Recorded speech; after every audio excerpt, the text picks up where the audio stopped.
I've made some flyers, John. Flyers. I've not made flyers in ages. Oh, you're so happy to be planning gigs again. It's nice to see. Have we got a show in store for you today? Have you picked a track yet? Oh, no, I haven't. You were so keen to get the show started and you haven't done the one thing I asked. This is Sheer Isolation.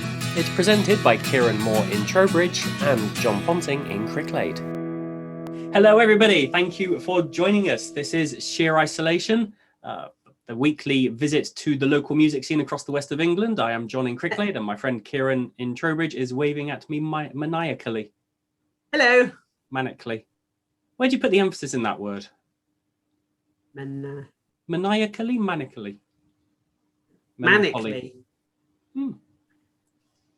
I'm not very good at my old English lang. Did all right with the lit, but not the lang. Or was it the lang and the lit? I don't know. Whatever. Purpose of this show is to promote the local music scene. We've got a couple of tracks coming up. We've got a guest as well who's going to be talking about a project to reconnect local venues with local musicians and to get some kind of folk nights going and some open micy night things, just getting the wheels in motion, because I don't know about you, Karen, it feels like coming out of lockdown is happening quicker than I was expecting. Yeah, it has really just gone for like pedal to the metal, hasn't it? It has gone mad. People are very much believing in this. We need to pick up on something we mentioned very quickly at the end of last week's show, which is things that are happening at the Cheese and Grain in Frome. Ah, yes. So obviously last week at the end of the show, I popped back on and I announced that Frank Turner was playing at the Cheese and Grain at the weekend of Glastonbury. But obviously that was just the initial announcement of a much wider event. And so what Rob at the Cheese and Grain come to this concept that week that would normally be Glastonbury week, because their patron is Emily Evis, that he would contact Emily and ask for permission to use the concept of Glastonbury, the name and so on, and create this event called The Closest Thing to Glastonbury, i.e. their location, very close to Glastonbury. They're probably the biggest indoor venue to Glastonbury of a reasonable status, a reasonable size.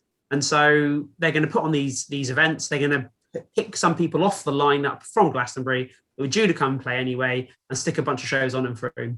And they've just announced, Saturday gone, they announced that Fatboy Slim will be playing on the Wednesday, the 24th, I think that is, 23rd, Wednesday the 23rd of June.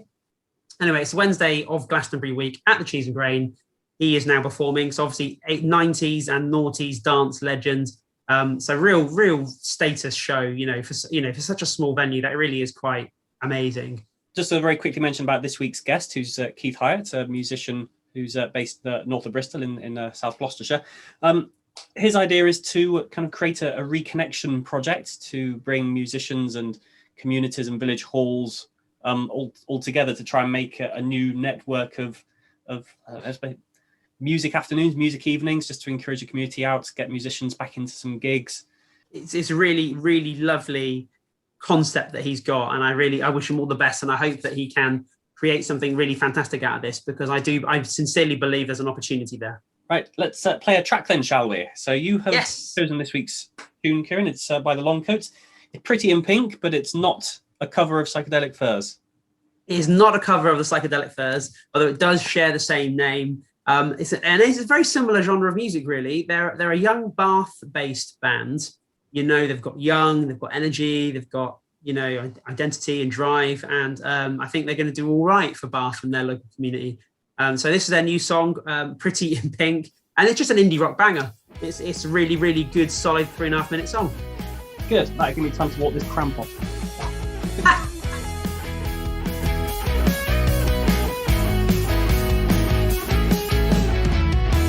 Feel like a queen of hearts and an Iron Man, and I'm not Tony Stark.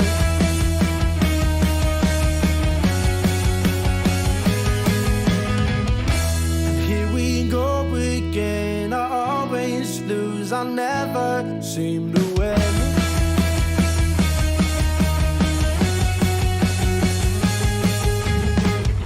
Cause you don't seem to know what I'm fighting for.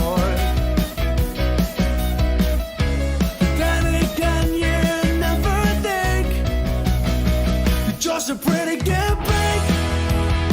My heart's under arrest, jumping out of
That was the new track from the Longcoats, Pretty in Pink, another absolute belter. Don't forget you can go back and listen to any tune we've ever played by going onto our YouTube playlist. We've just got all the tracks with their videos available to have a browse through. Kieran, have we got any product placement this week? We do not. I have actually ordered a record. So it's actually a little bit of sad news. So Bristol-based sort of indie punk band, a band called Sir, Seueur, Sawyer.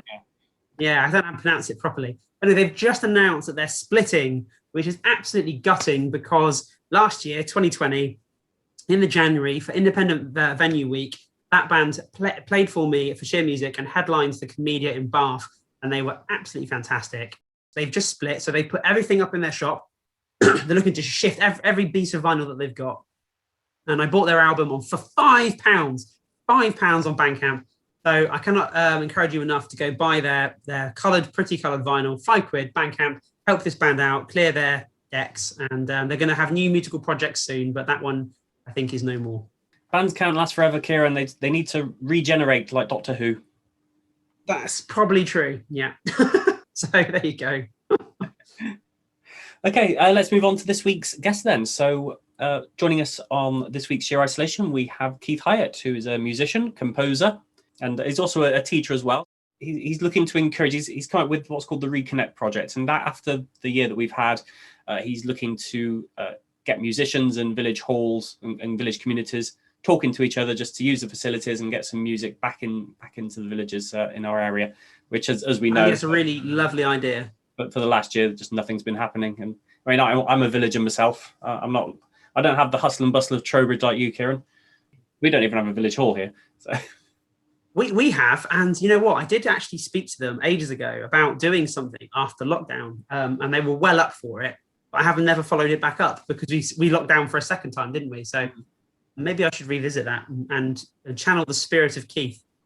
Anyway, we start just by chatting to Keith just about a bit of his history and his musical influences. I've never really stopped to ask you your history in music, so I just wondered if we could kind of rewind and just cover about how you got into music and some like memorable moments from that. But the first thing that really grabbed me was Bohemian Rhapsody by Queen. Ooh. You know, it was so different, and you know, there's so many different styles of music involved in it. And basically, you know, that was what really inspired me.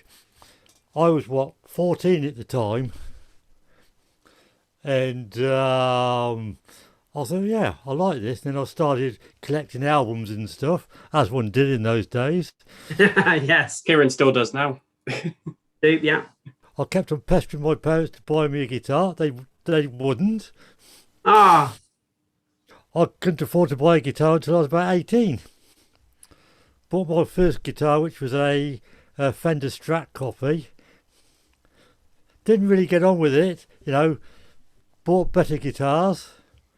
Joined my first band, which was a prog rock band. Of course.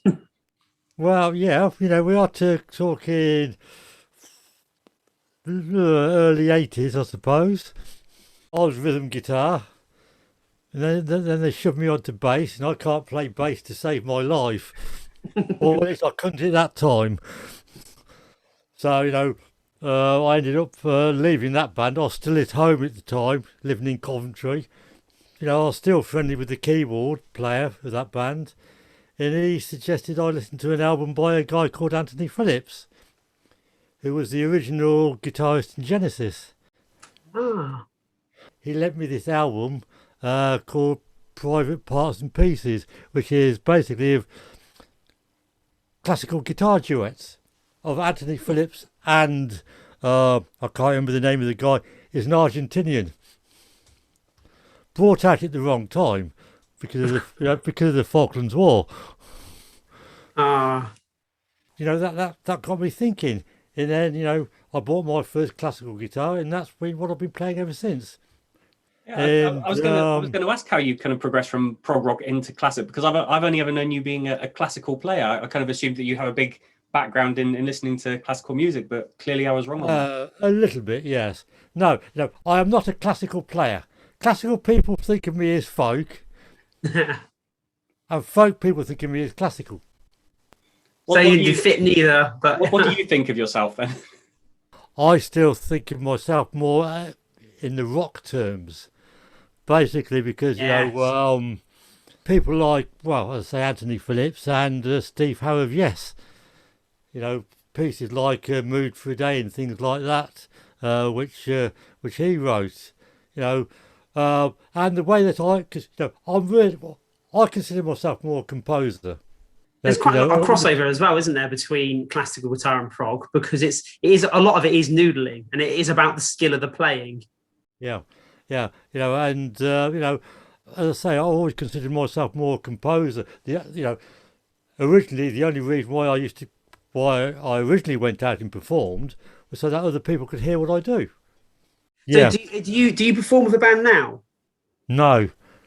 Just solo, just you and your own. I do things with a flautist who sings, but she sings folk songs and plays flute, and then I go and do, and she plays on some of my tunes. I do go and perform solo as well. Is it all instrumental? Do you sing? Oh yes, I can't sing to save my life. Wow. I never stopped Bob Dylan, did it? No, that's right. He did not. He wrote some classics. Don't get me wrong. Lyrically, he's brilliant. Yes. But as a bloody singer, God, Lord help us. Sorry, that'll probably get me in a lot of people's bad books. But no, I think it's universally understood that he's not a great singer. Well, yeah, that's an understatement as far as I'm concerned. But Let's move on to the reconnection project that you're kicking off, Keith, because as I've mentioned before, you're quite a familiar face of various music clubs pre-COVID. We've now had this lull of 15, 18 months where there's not been a single live music event in any pub, and now you're kind of setting off on a campaign to rejuvenate and get people to get back into the swing of it. Yeah. Well, what I want to do really, it's really to help musicians, but also to help communities. People have been stuck inside for so long, and I think people in rural communities, they've got these village halls, which haven't been used over the last 18 months. They must be having financial problems. So what the idea is to try and get village halls to actually go and organise events. You can call it a cabaret or whatever, where you go and have some, local performers, and get,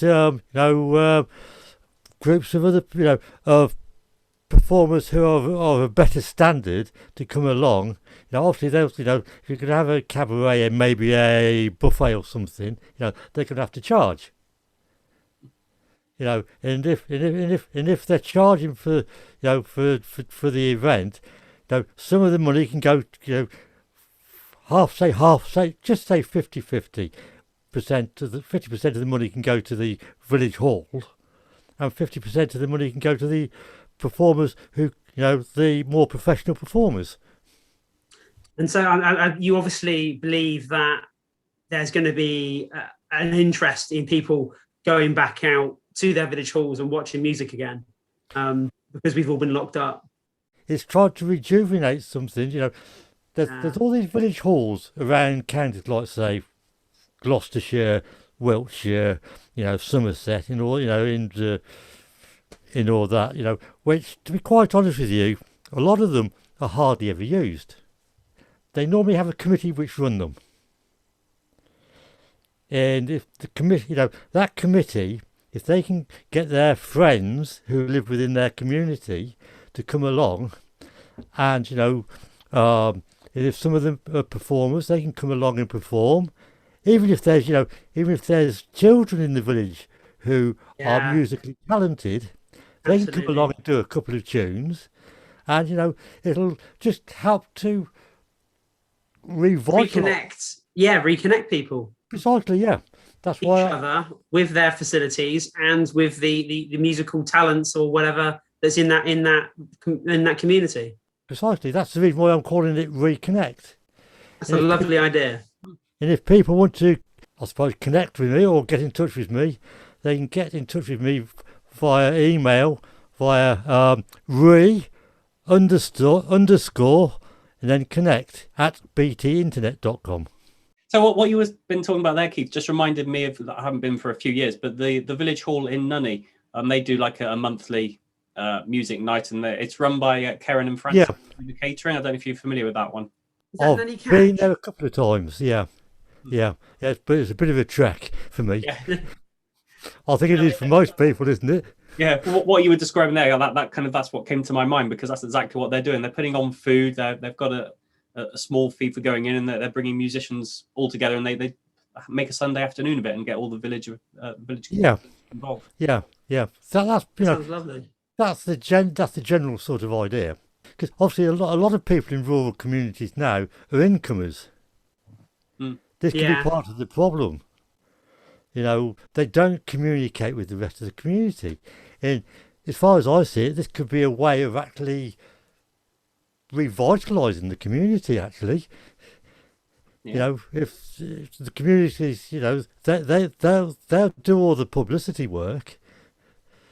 Let's be honest about it, doing publicity, when you're not from an actual area is very difficult. I've tried putting on gigs in village halls, and you might get one or two people turning up. There's a question here that makes me think is why have village halls become less used? Because you're absolutely right. There are, I can think of in my head right now, dozens of village halls that are sat idle. What used to happen was you'd have the local scouts in in brownies groups meeting in there, 1 or 2 nights a week. And as I say, I think the part of the problem is that you get a lot of incomers moving into a village, and they don't really connect with the rest of the village because they're only there at the weekends. Keith, your location, you're north of Bristol, aren't you? For me, it's a bit of a mental black spot in terms of venues, because I know Bristol, I know Stroud, I know Gloucester, and you're kind of more to the west of that, and I don't really know if there's much in it. There's not a lot down here. I go up to things, Stroud area. Yes, I go to a few things in Bristol. Like the Nova Scotia, the folk club there. But I have a tendency more to go up towards Stroud, Gloucester, Dursley sort of areas. There's a lot more going on up there. Round here, I'm not saying it's dead, because there's plenty of people live round here. Of course, but done a couple of gigs in the local church, which would have been nice if we'd have had a few more people coming along. But heck, And that was before the pandemic, and now, and as you say, now we're trying to rejuvenate and get people back into going out again. I mean, this project sounds like a really good thing to actually give people a bit of a nudge and a bit of a push to kind of get life back to normal again. It's going to be it's going to be 18 months of practically nothing going on. I've done I did one performance last September. That's the only the only live performance I've done since beginning of last year. And you're obviously not alone. It's everyone's in the same boat, aren't they? Precisely, yeah. And that's the reason why I want to do this. Are you still doing teaching, or will you? Cool. Yes, that's my main income, to be quite honest with you. Yeah. I've got an hour's teaching this evening. I had an hour and a half yesterday. I suppose you're still stuck doing it virtually, aren't you? I've started doing it physically now. Okay. Yeah. In fact, tonight's the only one which I'm doing virtually. All the others I said, right, okay, we can now go and do it face to face. Oh, and if people want to Look at my website, which is keithhyettguitarist.co.uk. That'd be great. We'd ask you to pick a track for us to play. So you've gone with one of your own pieces, which is called The Bridge of Lodi. Is that how you pronounce it? Lodi. I always pronounce things wrong. That's all right, John. So why have you picked The Bridge of Lodi? Well, it's the best video I've got. That's simple and honest. If that's a reason, that's a great one to use.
We have just played The Bridge of Lodi, which was composed by Keith Hyett. I do think that's a really interesting point he's raised there about these buildings effectively being laid empty. I did say to my wife quite a couple of years ago now, there must be scope to do some sort of isolated rural community type tour event organisation. And it's the sort of thing that I'm pretty sure the Arts Council would financially support if you put together a really well thought out, considered, costed project. I think you could probably do that. But yeah, really nice idea. Yeah. It kind of links in with the stuff that Gavin Osborne was talking about from Wiltshire Rural Music. Yes, it is. Yeah, very much so. On the previous show. Yeah. All right. We will move on to some news, shall we, Kieran? I'm not sure where to start. Jeez, there's so much news. Well, let's look. By the time most people listen to this, pubs will have reopened, theatres will have reopened. That's happening on Monday. Nightclubs not, though. No. So where do we draw the line between somewhere like level 3, for example? Would that be classed? I suppose that's classed as a nightclub rather than a music venue, or? No, that probably does come under the music venue thing. And they will be allowed to open socially distanced. So they will have a capacity of up to, I think it's 500 you're allowed to go up to, or is it 50% and it's 1,000? 50% up to 1,000, depending on the size of your venue. But I do know the Trowbridge Town Hall has plans to open. They have a capacity of 33 people, and they have 3 shows on sale at the moment that are music. They've got 3 cabaret shows on sale. They've got some comedy on sale. All of this is socially distanced up until, I think, July. And all things being well, if it flips over in June to full capacity, so does the capacities at Town Hall, and they'll flip from being socially distanced to being full capacity, which means there'll be more tickets on sale. So go support your local venue, go support some musicians. Even if you don't know the musicians, look them up, see what's on offer, see what tickles your fancy, and just go and have a nice experience again, but a safe experience, because all of these venues are adhering to all very strict guidelines. So it is safe. There will be hand sanitizers, there will be table service, it will be track and trace. You will have to wear a mask, etc. But do go and support them if you can. Either way, it's exciting, and now all of a sudden we're seeing a big flurry of venues looking for music, looking for acts. It's you were showing off your flyers earlier. You're very excited. Yeah, there's been all sorts. There's been absolutely, as you say, there's been absolutely stacks. Gender Roles are announcing a UK tour. New Pagans have just announced a UK tour. Everybody's at it. And this is great news. My fear is there'll be too many shows and not enough audience, especially given a percentage of the audience are going to be reticent to go. But nevertheless, there's going to be more music than you can shake a stick at. One last thing to say is that the Brit Awards happened last night. It was live on TV. They had a live audience. The audiences were predominantly the NHS, people that have been jabbed twice. I just want a big shout out to the production crews who did that. It's almost like they haven't worked for a whole year and they're desperate to throw everything at it. It looked and sounded incredible. Go back and watch it on the iPlayer, because there is just some crazy stuff happening there with screens that drop down and move around, and some really amazing angles where they zoom up and they come back down to a different scene entirely, and the whole thing's live. Absolutely amazing. Big shout out to that crew. You did an incredible job. Wonderful. If you want to get in touch with us, you can email sheerisolation@gmail.com. Don't forget, you can go find us on various podcasting services and YouTube. Kieran, thank you for joining me. I'm going to go make some shepherd's pie. I'll see you later. Shepherd's pie! You are so rock and roll. I'm going to Tesco's.